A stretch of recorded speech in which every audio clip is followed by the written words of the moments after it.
নমস্কার বন্ধুরা, কেমন আছেন সবাই? প্রবাসী বাঙালি চ্যানেলে সকলকে স্বাগত। আজকে বানাচ্ছি ছানা ছাড়া শুধুমাত্র গুঁড়ো দুধ দিয়ে রসমালাই। সঙ্গে থাকুন, পুরো ভিডিওটি দেখবেন, আর ভালো লাগলে ভিডিওটি লাইক করবেন, শেয়ার করবেন। তাহলে চলুন রেসিপিটা শুরু করি। মিষ্টি বানানোর জন্য আমি প্রথমে নিয়ে নিচ্ছি 1 কাপ গুঁড়ো দুধ।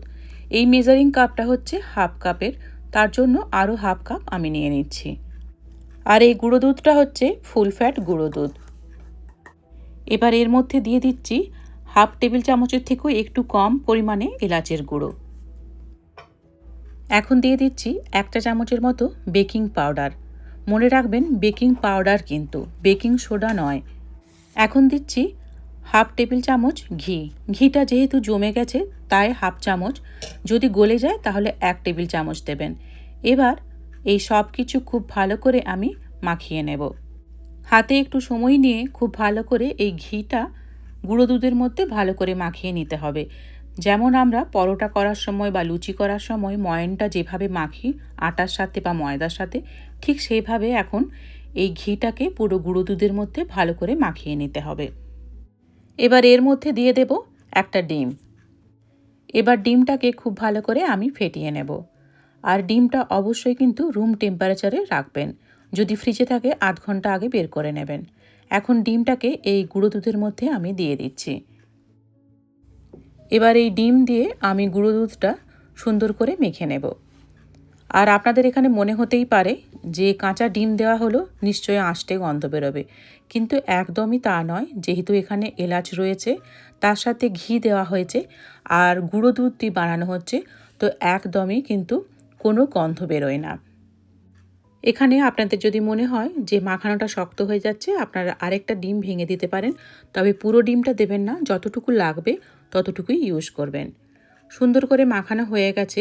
এবার এটা আমি 5 মিনিট ঢেকে রাখবো। এবার আমি মিষ্টির সিরাটা বানিয়ে নেব। তার জন্য এখানে কফি মগের 1 কফি মগ আমি দুধ দিয়ে দিচ্ছি, আর এই দুধের সাথে দিয়ে দিচ্ছি হাফ কাপ জল, আর দিয়ে দিচ্ছি 1 চা চামচ এলাচের গুঁড়ো। অনেকেই রসমালাই বানানোর জন্য প্রথমে চিনির শিরা তৈরি করে মিষ্টিগুলোকে ফুটিয়ে নেয়। আমি সেটা করব না, আমি একেবারেই দুধের মধ্যেই দেব।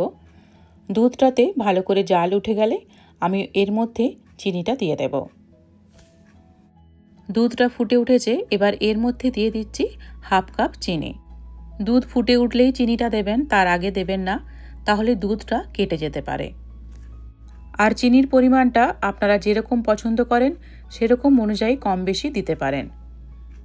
এখন আমি গ্যাসের ফ্লেমটাকে লোতে রেখে মিষ্টিগুলো তৈরি করে নেব। কিছুক্ষণ যেহেতু ঢাকা ছিল ডোটা, তো তার জন্য আরেকবার আমি একটু ভালো করে ডোটা মেখে নিচ্ছি। এবার মিষ্টিগুলো আমি তৈরি করে নেব। চেষ্টা করবেন মিষ্টির সাইজগুলো একটু ছোট করার, কারণ এগুলো দুধের মধ্যে দিলে অনেকটাই ফুলে ওঠে। আর মিষ্টিগুলো তৈরি করার সময় অবশ্যই একটু চেপে চেপে বানাবেন, তা না হলে মিষ্টিগুলো ফেটে যায়। এইরকম লম্বা ছাড়া আপনারা গোল বা একটু চ্যাপ্টা শেপও কিন্তু দিতে পারেন। একইভাবে আমি সব মিষ্টিগুলো বানিয়ে নেব। 1 কাপ গুঁড়ো দুধে 10টা মিষ্টি তৈরি হয়েছে। এবার গ্যাসের ফ্লেমটাকে আমি হাই করে দুধটাকে বেশ ভালো করে ফুটিয়ে নেব। দুধটা যখন খুব ভালো করে ফুটে উঠবে সেই অবস্থাতেই মিষ্টিগুলো দিতে হবে। এবার মিষ্টিগুলো আমি দুধের মধ্যে দিয়ে দেব। মিষ্টি দেওয়ার পরই চামচ দিয়ে নাড়তে যাবেন না, তাহলে মিষ্টিগুলো ভেঙে যাবে। যখন দেখবেন মিষ্টিগুলো দুধের উপরে ভেসে উঠছে, তখন একটু চামচ দিয়ে মিষ্টিগুলোকে নাড়িয়ে দিতে পারেন। এবার গ্যাসটাকে হাই ফ্লেমে রেখে খুব ভালো করে এই মিষ্টিগুলোকে ফুটিয়ে নিতে হবে। মিনিট 5 মতো আমি দুধটা এখন ঢাকা দিয়ে একটু ফুটিয়ে নিচ্ছি।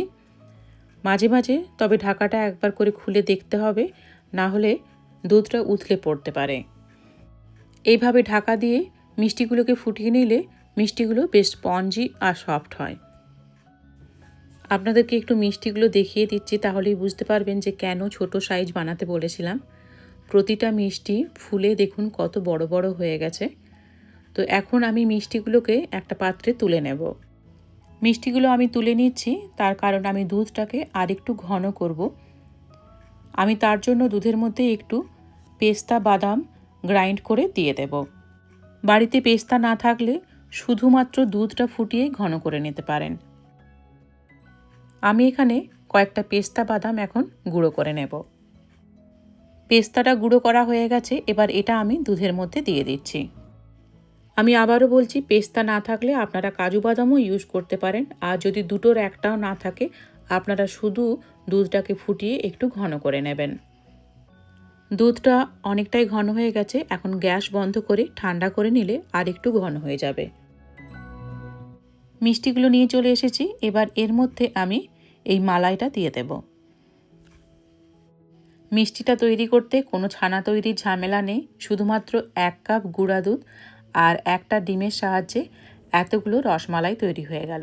আমি ওপর থেকে একটু পেস্তার গুঁড়ো ছড়িয়ে দিচ্ছি।